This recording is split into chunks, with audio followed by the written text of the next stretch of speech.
यकीन सिर्फ अल्लाह पर करना। लोग तो या आपको तोड़ जाएंगे या आपको छोड़ जाएंगे।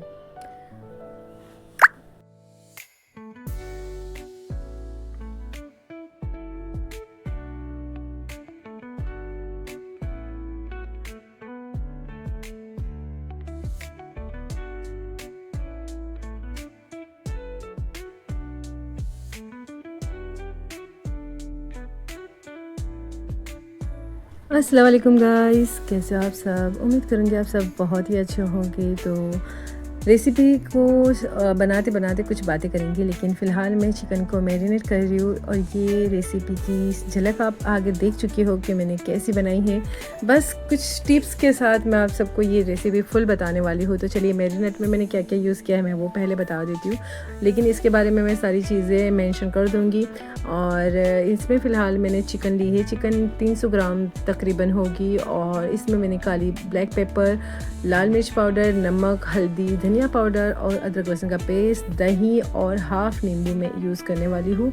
और इसे आधे घंटे के लिए मैंने मैरिनेट करने के लिए रख दिया था। मैंने एक एक चीज़ें आपको अच्छी तरीके से बताई है और उम्मीद करूँगी कि आपको ये मेरी रेसिपी बहुत ही अच्छी लगे, क्योंकि मुझे तो बढ़िया लगी। एक्चुअली कुछ नया ट्राई किया था मैंने फ़र्स्ट टाइम और सक्सेस 100% सक्सेस हुआ। तो आप यकीन मानिए, ये बहुत सिंपल सी है। आपको ऐसा लगेगा यार ये कैसे बनाया है, लेकिन आप बनाओगे ना तो आपको ऐसा लगेगा यार ये तो बहुत ईजी है, क्योंकि मैंने बहुत ही सिंपल तरीके से आपको अच्छे से बता भी दिया है। और सब्जियाँ मैं कुछ काट रही हूँ जो मेरे पास अवेलेबल थी। और मैं ये भी कहूँगी कि इसमें जो भी सब्ज़ी आपको पसंद हो, जैसे कैरेट हो, बीन्स हो, जो एक्स्ट्रा चीज़ें वो भी आप इसमें ऐड कर सकते हो। मेरे पास जो अवेलेबल होता है मैं उसी से सारी चीज़ें बनाती हूँ, या फिर जो मुझे पसंद होती है मैं वही चीज़ें डालती हूँ। तो यहाँ पे कैप्सिकम मैंने ले लिया है, कैबेज मैं काट चुकी हूँ, और एक टमाटर लिया है, और मैंने एक बिग साइज़ ऑनियन लिया है, यानी कि प्याज लिया है, जिसे मैं अच्छे से चॉप कर लूँगी। बहुत ही सिंपल तरीके से, लेकिन चॉप करना ज़रूरी है, क्योंकि जब हम रेसिपी स्टार्ट करते हैं ना तो ये सारी चीज़ें तैयार होती हैं ना, तो हमारे लिए बहुत ही आसान हो जाता है। क्योंकि हम सिर्फ कुकिंग नहीं करते, घर को भी संभालते, अपने बच्चे को भी संभालते, फैमिली भी संभालते, और जो स्टडीज़ भी करते हैं, जो भी वो भी कुकिंग करते हैं, तो उनके लिए भी काफ़ी काम होते हैं। तो ये सारी चीज़ें हमेशा कभी भी कुकिंग करें ना तो एक एडवाइस रहेगी कि आप सारी चीज़ें तैयार रखिए, ताकि आसानी रहे आपको भी, ताकि फटाफट एक आधे घंटे में पूरी रेसिपी कंप्लीट होने में। तो बस प्याज मैंने दो तरीके से काटी है, एक भुर्जी कट काटी है और एक लॉन्ग लॉन्ग टाइप पीस काटी है, क्योंकि मुझे दोनों की ही ज़रूरत पड़ेगी। और बहुत ही सिंपल तरीका है गाइस, बिल्कुल भी फ़िक्र मत करिए कि यार ये कैसे बनेगा लेकिन ये बहुत आसानी से बनने वाली रेसिपी है, लेकिन टेस्ट इसका बहुत ही अलग, लेकिन बहुत ही लाजवाब बनेगा इंशाल्लाह। तो अगर आप मेरे चैनल पर नए हो तो प्लीज़ सब्सक्राइब कर दीजिएगा, और लाइक कमेंट तो बनता है, तो प्लीज़ वो भी कर दीजिएगा। तो चलिए, सारी सब्जियां रेडी हो गई है, लेकिन हमें डो रेडी करना है, क्योंकि ये आटे से बनी है। मेरी रेसिपी बिल्कुल हेल्दी है, लेकिन अगर आप चाहें मैदा खाना पसंद करें तो मैदा भी ऐड कर सकते हैं, लेकिन मैंने इसमें गेहूं का आटा ही यूज़ किया है। तो दूध ले लिया है 1 गिलास, जिसमें मैं एक अंडा ऐड कर रही हूँ। और नमक, इसमें एक एडवाइस दे दूँगी कि नमक हम जो आटा डो बांधते ना तब हम नमक यूज़ करते, उतना मत करना, उससे ज़्यादा करना। रीज़न ये है कि यहाँ पर ये लिक्विड फॉर्म में आटा बनने वाला है, तो हमें जितना टेस्ट चाहिए नमक टेस्ट कर लीजिएगा। एक्चुअली मैंने अभी इतना डाला ना, उसके बाद मैंने टेस्ट करने के बाद थोड़ा सा एक्स्ट्रा बाद में डाल दिया था। टेस्ट के लिए मैं इसमें ब्लैक पेपर ऐड कर रही हूँ। ब्लैक पेपर तकरीबन मैंने आधी चम्मच इसमें ऐड की है, राइट। और इसको अच्छे से हमें मिक्स कर देना है। और गेहूं का आटा मैंने इसमें तकरीबन 2 बाउल होते हैं ना छोटे मीडियम, वो मैंने यूज़ किए, क्योंकि हम 4 लोगों के लिए बनाना था, तो मेरी क्वांटिटी उसी टाइप के हिसाब से है। अगर आप ज़्यादा लोगों के लिए बना रहे हो तो प्लीज़ उससे डबल ले लीजिएगा। तो मैं अपने घर के हिसाब से ही नाप बता रही हूँ। तो यहाँ पे 1 गिलास पानी, एक अंडा, स्वाद अनुसार नमक और ब्लैक पेपर मैंने डाल दिया है। पानी का गिलास मैंने इसमें 1.5 गिलास यूज़ किया है, लेकिन हम आगे बता देंगे इसे। फ़िलहाल इसमें मैं अच्छे से फेंट के इसमें थोड़ा सा ऑयल ऐड करूँगी। ऑयल मैंने 1 चम्मच भर के ऐड की है। और बहुत सिंपल तरीका है, इसे बना के हमें थोड़ी देर रख देना है, जब तक चिकन हमारी रेडी ना हो जाए। तो ये डो उससे पहले बना के रख देना, क्योंकि इसे थोड़ा रेस्ट देना ज़रूरी है। बहुत ही जल्दी बन जाती है, लेकिन कम से कम आधा घंटा तो लगेगा। तो फिर भी आसानी है क्योंकि कभी कभी न्यू रेसिपी बनाने में काफ़ी वक्त लग जाता है, लेकिन ये बहुत सिंपल और बहुत ही ईजी तरीके से बन जाती है। और लुक वाइज तो ऑसम, मतलब कहते हैं ना कि बच्चों को अगर ऐसे लुक में दे दो ना तो बच्चे समझेंगे भाई पिज़्ज़ा खा रहे हैं। लेकिन इसका नाम मैं लास्ट में मेंशन करूँगी, जो मैंने रखा है, मुझे देखते ही इसका नाम मुझे वैसी टाइप का ही लगा था। तो फ़िलहाल इसमें मैंने पानी आधा ग्लास डाला है, उसके बाद मैं 1 ग्लास डाल दूँगी। रीज़न ये है कि जब डो हम आटा बांधते हैं ना तो उसे उसमें गुठलियाँ बन जाती है। छान लेंगे आगे भी, लेकिन फिर भी मैंने ये रिस्क नहीं लिया। पहले आटा डाला दूध में और उसके बाद उसे अच्छे से मिक्स किया और उसके बाद मैंने उसे छान लिया था। तो ये छानना ऑप्शन नहीं है, बिल्कुल भी नहीं है, आपको छानना ही है क्योंकि उसमें गुठलियाँ ज़रूरी नहीं है। रीज़न ये है कि जब हम बनाएंगे ना, मैंने स्टार्टिंग में आपको ओपनिंग बताई थी कि इसको अच्छे से फैलाना होता है, तो अगर गुठलियाँ होगी ना तो वो अच्छे से फैलेगा नहीं। तो हमें इसे पूरा लिक्विड फॉर्म में ही बनाना है, तो इसीलिए हमें इसे छानना बहुत ज़रूरी है। तो ये ज़रूर याद रखिएगा। तो छन्नी ले ली है मैंने, इसमें मैंने इसे फिर सिर्फ करके अच्छे से छान लूँगी और बाउल में और 1 ग्लास डाल के मैं इसे सिर्फ कर दूँगी। तो पूरा मतलब 1.5 ग्लास मुझे लगा था, लेकिन आप है ना थोड़ा थोड़ा लेके ही यूज़ करिएगा। रीज़न ये होता है कभी कभी आटे सबके अलग अलग होते हैं, तो ऐसा ना हो कि मैंने 1.5 ग्लास डाला और लेकिन आपको आपके आटे को सिर्फ 1 ग्लास की ज़रूरत हो। तो प्लीज़ आप देख देख के यूज़ करिएगा। ये देखो मैं आपको फॉर्म बता देती हूँ कि ऐसा लिक्विड होना चाहिए, इससे ज़्यादा भी नहीं, इससे कम भी नहीं। तो देखिए ये परफेक्ट। तो इसे मैं है ना अभी ढक कर रख दूँगी क्योंकि इसे थोड़ा रेस्ट करने देते हैं। उसके बाद हम चिकन पता रेडी करते हैं। तो ऑयल मैंने बहुत कम यूज़ किया है इसमें। ऑयल में मैं है ना जो मैरिनेट चिकन की गई है वो मैंने यूज़ कर लिए है। मीडियम आंच पर इसे पकने दूँगी। जब तक चिकन पक ना जाए ना तब तक हमें आगे की प्रोसेस नहीं करनी है। तो बस सिंपल सी तरीके हैं। तो मैं एक टिप्स आपको इसलिए देती हूँ ना क्योंकि मैं चाहती हूँ कि जो मेरी न्यू व्यूवर्स में से जुड़ते हैं या जो मेरे साथ जुड़े हुए हैं, मैं उनको ऐसी रेसिपी दूँ कि वो बना के भी खुश हो जाए कि नहीं यार ये तो सफल हो गया। तो देखिए चिकन मेरा रेडी हो गया था और इसमें मैंने गैस की फ्लेम मैंने बंद कर दी है। रीज़न ये है कि मुझे ज़्यादा सब्जियों को नहीं पकाना है।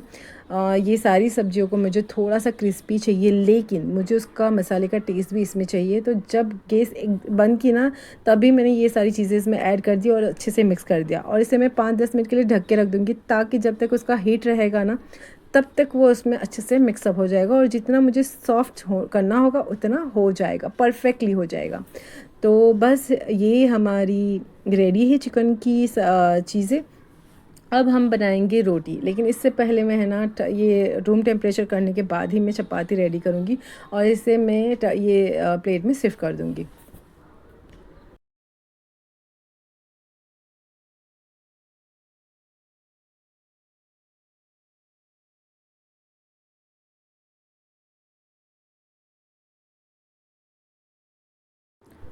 तो चलिए अब आगे की तैयारी करते हैं। तो आटा तो डो तो हमारा रेडी है और अब इसमें एक एक 2 चम्मच भर के मैं इसमें, चमचे नॉट चम्मच, भर के मैं इसमें डालूँगी और आपको बता दूँगी कि चपाती हमें कैसे बनानी है। यहाँ पे भी आपके लिए एक टिप्स है कि है ना यहाँ पे ये रोटी को ज़रूर अच्छे से पकाना, ये अच्छे से हमें फैलाना होता है क्योंकि हमें बहुत ही पतली रोटी चाहिए।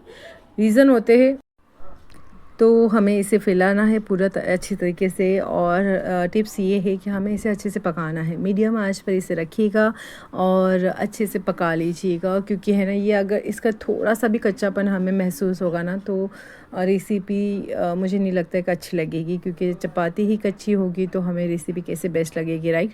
तो मैं इसलिए कह रही हूँ क्योंकि जब फर्स्ट चपाती मैंने बनाई थी ना तो मुझे लगा था कि पक गई है, लेकिन मैंने गलती की। ये फ़र्स्ट चपाती मैंने 19-20 पकाई थी और मुझे लगा कि हो गई है, लेकिन मुझे ऐसा फ़ील हुआ बनाने के बाद कि सेकंड जब चपाती मैंने रेडी की ना, फिर मुझे लगा कि नहीं यार मैंने ये वाली, तो मैंने है ना ये देखने के बाद भी उसे पकाया नहीं, क्योंकि मेरा ध्यान वहाँ से हट गया था। लेकिन जो बाकी की सारी चपाती है ना मैंने अच्छे से उसे प्रेस करके अच्छे से पका लिया था और अल्हम्दुलिल्लाह सारी चपाती मेरी बहुत बहुत अच्छी बनी। और ये इसलिए टिप्स दे रही हूँ क्योंकि कहते हैं ना कि कुछ जब हम नई चीज़ें सीखते हैं ना तो गलती भी होती है, लेकिन हम अपनी गलतियों से ही सीखते हैं कि हमें क्या करना है। तो बस यही कहूँगी कि इस चीज़ पर ज़रूर ध्यान रखिएगा कि जब आटा बांधे तब नमक का ख्याल रखिएगा, और जब चपाती बनाइए ना ये पतली वाली तो इसको अच्छे से पकाने पर ध्यान दीजिएगा। तो ये चपाती सारी मैं रेडी कर लूँगी एक साथ जी। तो एक साथ इसलिए कहती हूँ क्योंकि एक साथ बन जाएगी तो हमें बनाने के वक्त है ना ज़्यादा वक्त नहीं लगेगा। ये बनाने में ही एक चपाती में 2-3 मिनट लगती है। तो आसानी से सारी बना लेंगे, कोई मसला नहीं है क्योंकि इसमें हमने अंडा ऐड किया है ना, तो वो ख़राब भी नहीं होगी। और मैंने शाम के वक्त बनाया था, मेरे हस्बैंड जी रात को आते हैं, तो मैंने इसे रेडी करके पूरा रख दिया था। लेकिन सिर्फ लास्ट का जो स्टेप है ना, वो मैंने जब वो मेरे हस्बैंड आए थे तब उनको रेडी करके गरम गरम बना के दिया था। तो ये चपाती सारी मैंने ऑलमोस्ट रेडी कर ली थी। तो ऐसे ही मैं दूसरा स्टेप भी बता देती हूँ, मतलब दूसरी चपाती भी मैंने बनाई थी जो मैं आपको अच्छे से बता रही हूँ कि अच्छे से ऐसे पकाना है।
तो चलिए ये सारी चपाती मेरी रेडी हो चुकी है और मैं रोटी को दो हाफ़ कर रही हूँ दोनों तरफ से, और इसमें मैंने मायोनीज़ लगाया है, चिकन का पूरा बैटर ऐड किया है, टमाटर ऐड किया और प्याज के साथ मैंने इसे सर्व किया है।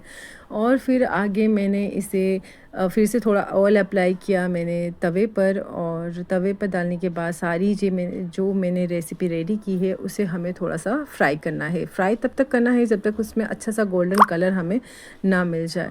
तो ये चीज़ ज़रूर ध्यान रखिएगा कि ये पूरी रेसिपी रेडी है लेकिन इसमें से फ्राई करना बाकी है क्योंकि ये ज़रूरी स्टेप है। अगर आप चाहें तो इसे ओवन में भी कर सकते हो, लेकिन मैंने तवे पर ही किया है क्योंकि मुझे लगा कि फ़र्स्ट टाइम मैंने ट्राई किया है ना, तो मैं इसमें कोई भी रिस्क ना लूँ। लेकिन उसमें उन्होंने कहा था कि आप ओवन में भी इसे रेडी कर सकते हो। तो चलिए हम इसे अच्छे से मीडियम आंच पर अच्छे से हमें इसे पका लेना है जब तक कि गोल्डन तक ना हो जाए। और इसको मैंने अपना नाम दिया है, वैसे इसको शॉर्मा भी कहते हैं, लेकिन मैंने एकदम मुझे पिज़्ज़ा जैसे जब फर्स्ट टाइम देखा था तब मुझे ये पिज़्ज़ा जैसे लगे कि यार ये न्यू टाइप पिज़्ज़ा क्या है। तो मैंने तब भी उसका नाम रख दिया था कि शॉर्मा पिज़्ज़ा लुक लाइक अ पिज़्ज़ा शॉर्मा। तो मैंने तो यही नाम रखा है, लेकिन आप मुझे बताइए कि आपको इसे देख के क्या याद आया है। प्लीज़ कमेंट करिएगा, और प्लीज़ जो नए हैं वो कमेंट ज़रूर करिएगा। मैं चाहूँगी कि जो मेरी रेसिपी के साथ जुड़ते हैं वो मुझे कमेंट करें, अच्छे कमेंट करें, और कुछ चीज़ें अगर बताना चाहे तो वो भी बता सकते हैं। और मैं कोशिश करती रहूँगी कि अच्छी से अच्छी वीडियो आप सबके लिए लाती रहूँ। और बस ऐसे ही आप सबका प्यार मेरे साथ रहे और मैं भी आप सबको हमेशा अच्छी से अच्छी चीज़ें बता सकूँ, चाहे मेरी रेगुलर लाइफ हो या दिन हो या मैं क्या करती हूँ। मैं कोशिश करती हूँ अपनी जो व्लॉग बनाने। तो बस मैं इजाज़त चाहूँगी आप सबसे कि ये रेसिपी मैं यहाँ पे कंप्लीट करती हूँ। और प्लीज़ आप सबका सपोर्ट मुझे हमेशा रखिएगा, और इंशाअल्लाह हम सब नई रेसिपी के साथ फिर से मिलेंगे। दुआ में ज़रूर याद रखना अपना और अपने घर वालों का हमेशा ख्याल रखना, और ख़ुद को हमेशा खुश रखना। दुआ में याद। अल्लाह हाफ़िज़।